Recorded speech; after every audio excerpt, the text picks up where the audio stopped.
Hi friends, ఎలా ఉన్నారు? నేను బాగున్నాను. మీరందరూ బాగుండాలని కోరుకుంటున్నాను. ఇప్పుడు కథలోకి వెళ్దాం. చదువుతున్నది శోభారెడ్డి. నిశాంత, బంటి ఇద్దరూ లోపలికి వచ్చారు. చాలా చిన్న గది అయినా చాలా అందంగా ఉంది. ఉన్నంతలోనే ఎంత ముద్దుగా గదిని అమర్చుకోవచ్చునో ఆ గదిని చూస్తే అర్థమవుతుంది. గోడవారగా ఉన్న బల్ల మీద పరుపు వేసి, గుండ్రటి దిల్లు వేసి, కలంకారీ దుప్పటి పరిచి ఉంది. దాని పక్కన తొట్టిలో దట్టంగా పెరిగిన మనీ ప్లాంట్, ఎండిన ఒక కొమ్మ గుచ్చగా దానికి అందంగా పాకింది. దాని పక్కనే పుస్తకాల షెల్ఫ్, అందులో 2-in-1 ఎడమ చేతి వైపు టీవీ, ఇంకో పక్క షెల్ఫ్ మీద ఫోన్, మూలగా టేబుల్ మీద ఒక టైప్ రైటర్, దాని మీద సగం టైప్ చేస్తూ ఆపినట్టుగా కాగితం ఉంది. టేబుల్ మీద చిన్న గొడుగు ఆకారంలో టేబుల్ లైట్. కుడివైపు ప్రత్యేకంగా ఒక టేబుల్ మీద హోమ్ కంప్యూటర్ ఉంది. ఆ కంప్యూటర్కి ఆ గదిలో ఒక ప్రత్యేకమైన హోదా కలిగినట్టుగా, ఆ గదిలో మిగతా అన్ని వస్తువుల మీద తన ఆధిక్యతను చాటుతున్నట్టుగా ఉంది. బంటి రావటం సరాసరి దాని దగ్గరకు పరిగెత్తుకొచ్చేశాడు. నిశాంత స్టూల్ మీద కూర్చుని దాన్ని ఆన్ చేసింది. ముందు రంగు కాంతి వచ్చింది, తర్వాత వలయాలు, ఆ తర్వాత సీను రావటం మొదలైంది. నిశాంత చేయి పట్టుకుని స్విచ్ నొక్కి బంటి చేత షూట్ చేయించింది. బంటి పకపక నవ్వేశాడు. వాడి ముఖంలో ఆనందం చూసి నిశాంతకు సంతోషం కలిగింది. ఐ లైక్ ఇట్ అక్క అన్నాడు మళ్ళా గేమ్ మొదలు పెడుతూ. నిశాంత ఆలోచిస్తోంది. కంప్యూటర్ మీద చెస్ గేమ్ డిస్ప్లే చేస్తూ ఐ లవ్ ఇట్ అన్న పృథ్వీ మాటలు గుర్తుకొస్తున్నాయి. బంటి ముఖంలో కంప్యూటర్ పట్ల ఒక అద్భుతమైన సృష్టిని చూసిన ఆనందం. పృథ్వీ ముఖంలో ఆ యంత్రం తనను ఆకలింపు చేసుకుని అది తనకి ఎంత ఉపయోగపడుతుందో అర్థమైన ఆనందం. బంటి ప్లేన్ చేజ్ చేస్తూ కిలకిలా నవ్వుతుంటే తను నవ్వుతున్న నిశాంత మధ్యలో టైం చూసుకుంది. 12:30 దాటింది. పృథ్వీ ఇంకా రాలేదు. బయట కారు శబ్దం వినిపించింది. నిశాంత గబాల్ని బయటకొచ్చి చూసింది. పృథ్వీ కాదు, ఎదురింటికి ఎవరో వచ్చారు. నిరాశగా లోపలికి వచ్చింది.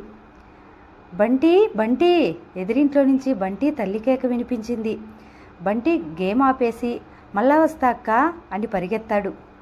నిశాంత టైం చూసుకుంది. ఊరికే కూర్చోవటం విసుగ్గా ఉంది.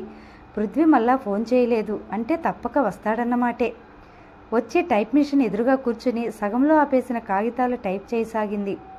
6వ నెంబర్ ఇంట్లో ఉండే సువర్ణ PhD థీసిస్ అది. నిశాంత తదేకంగా ఏకాగ్రతగా అందులో లీనమైపోయినట్లుగా టైప్ చేస్తోంది. ఇంతలో పోస్ట్ అని కేక వినిపించింది. ఉలిక్కిబడి లోకంలోకి వచ్చినట్లుగా టైప్ చేయటం ఆఫ్ చేసి లేచి పరిగెత్తింది. పోస్ట్ మ్యాన్ విసిరేసిన ఉత్తరం వచ్చి గదిలో కుర్చీ దగ్గర పడింది. నిశాంత వంగి దాన్ని చేతిలోకి తీసుకుంది. ఆ ఉత్తరం చూడగానే నిశాంత ముఖం ఆనందంతో దీప్తివంతంగా మారింది. ఆ కవర్ని ఎంతో ప్రేమగా చూసింది.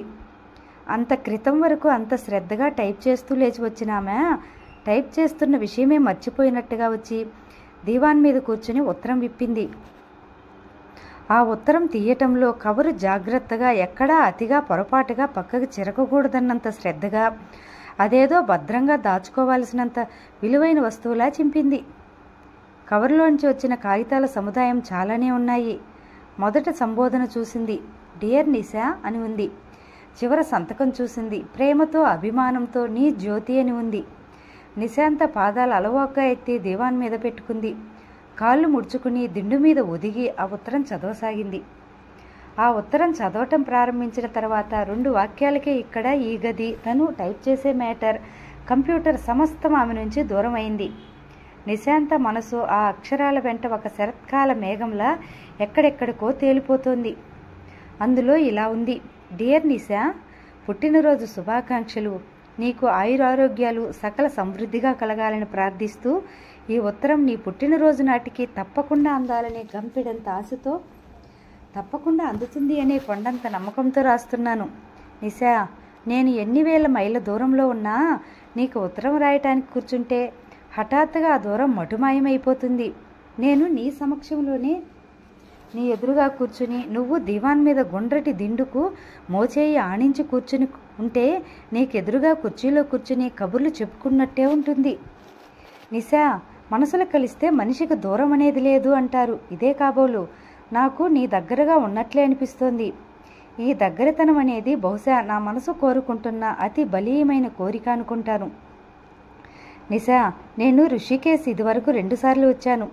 కానీ ఈసారి నాకెందుకో ఇదివరకు నేను చూడని అందాలు అనుభవం అవుతున్నట్లుగా ఉంది. ఎత్తైన కొండలను ఆనుకొని చుట్టూ దట్టమైన అరణ్యాల మధ్య గల ఈ ప్రదేశం ఒక మానస ప్రశాంత సరోవరం అనిపిస్తోంది. హరిద్వార్ వద్ద గంగానదిని ఎన్నిసార్లు చూసినా ఇంకా ఇంకా చూడాలని అనిపిస్తుంటే తప్ప విసుగు రావటం లేదు.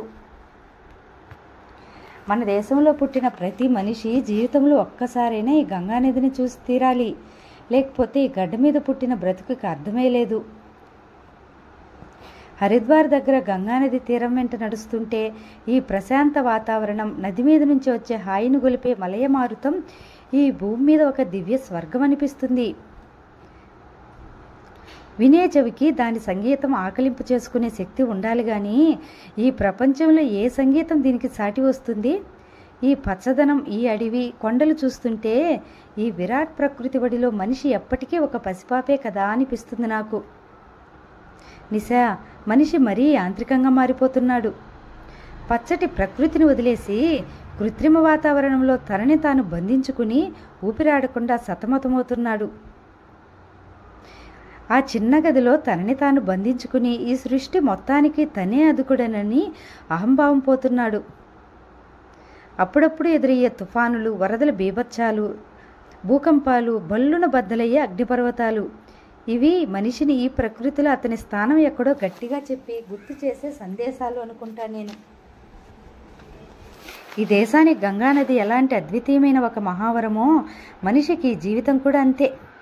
పవిత్రమైన గంగను మలిన మరుచుకున్నట్టే మనిషి అందంగా, స్వచ్ఛంగా, తేటగా, అద్భుతంగా ఉండాల్సిన మనసుని క్రోధమద ఆశ్చర్యాలతో కలుషితం చేసేసుకుంటున్నాడని నాకు ఆవేదనగా ఉంది.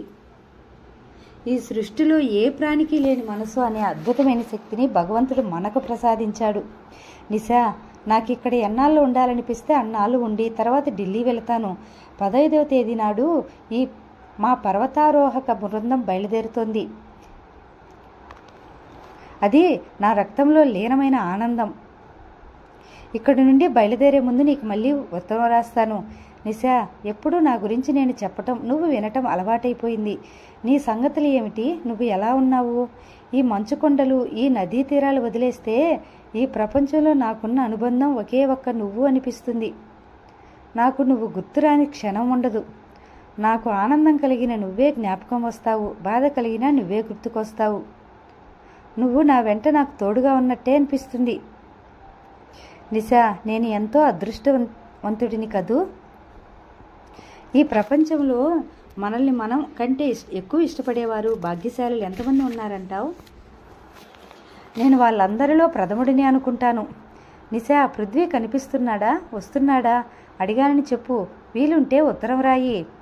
నిన్ను గట్టిగా ఉత్తరం రాయాలమంటేనే భయం. ఎందుకంటే ఎక్కడికని వ్రాయమని అడగను.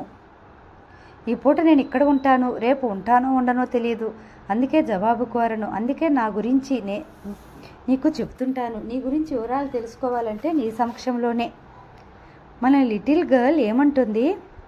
నీ మనసులో భావానికి రూపం ఇచ్చే ఆ చిన్ని బుజ్జితల్లి అంటే నాకెంతో ఇష్టం. ఆ బుజ్జితల్లిని నా గుర్తుగా నీకు ఇవ్వటం నేను చేసిన మంచి పనుల్లో ఒకటి. అదిగో నేను చేశాననే అహం మళ్ళా వస్తోంది. మన చేతుల్లో ఏమీ లేదు, అంతా దైవికం. ఈ ప్రపంచంలో మన జీవనయాత్రలో మనకు తోడుగా దొరికే వారి మీదనే మన సుఖశాంతులు. నిశా, మనిషి జీవనయానంలో ఒక్కొక్క అదృష్టవంతుడికి పూదోటలు, వెన్నెల రాత్రులు ఎదురవుతాయి. జీవితం అంటే ఏమిటో తెలియకుండా పుడతాడు. తెలిసిన కొద్దీ ఆరాటం ఎక్కువ అవుతుంది, కానీ ఏమీ చేయలేడు. అది విషాదం కదూ.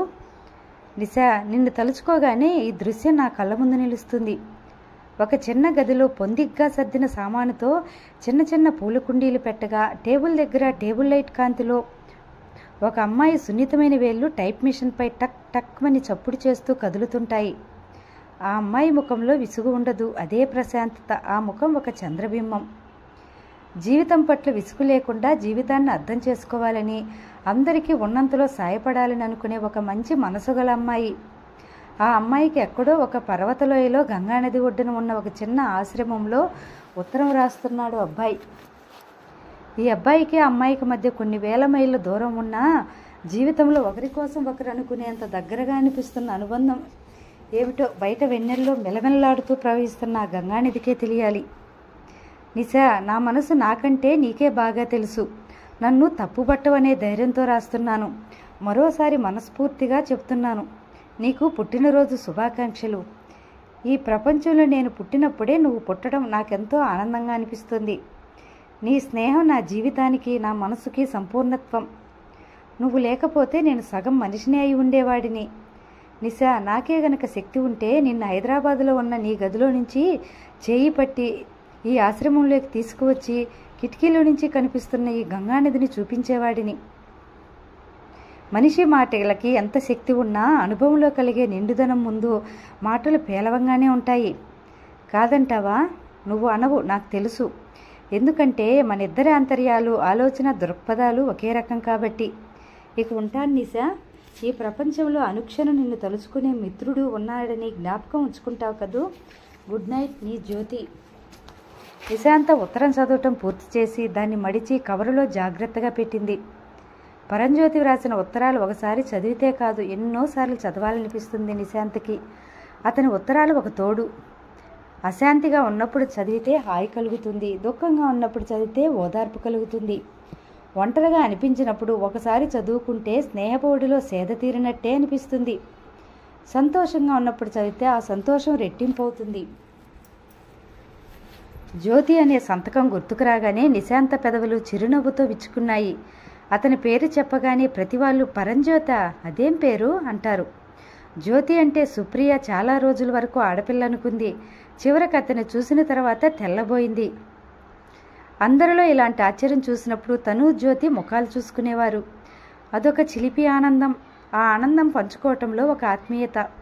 మీ జ్యోతి హైదరాబాద్ ఎప్పుడు వస్తున్నాడు? కాస్త ముందే చెప్పు తల్లి, నేను సెలవు పెట్టి ఏ ఊరైనా పోతాను. నువ్వు ఇక నా వైపు కూడా చూడవు అని సుప్రియ సనుగుతుంది. అటు ఆ పృథ్వీ, ఇటు పరంజ్యోతి, ఇద్దరే ఎంతో మహానుభావులంటూ సుప్రియ చేతులు జోడిస్తుంది. ఆ ఇద్దరితో ఎలా వేగుతున్నావో ఏమిటో. నేనైతే ఈ పాటికి మెంటల్ హాస్పిటల్లో ఉండేదాన్ని అంటుంది. దివాన్ మీద నుంచి లేచి వస్తూ నిశాంత టైం చూసింది. 3:30 దాటింది.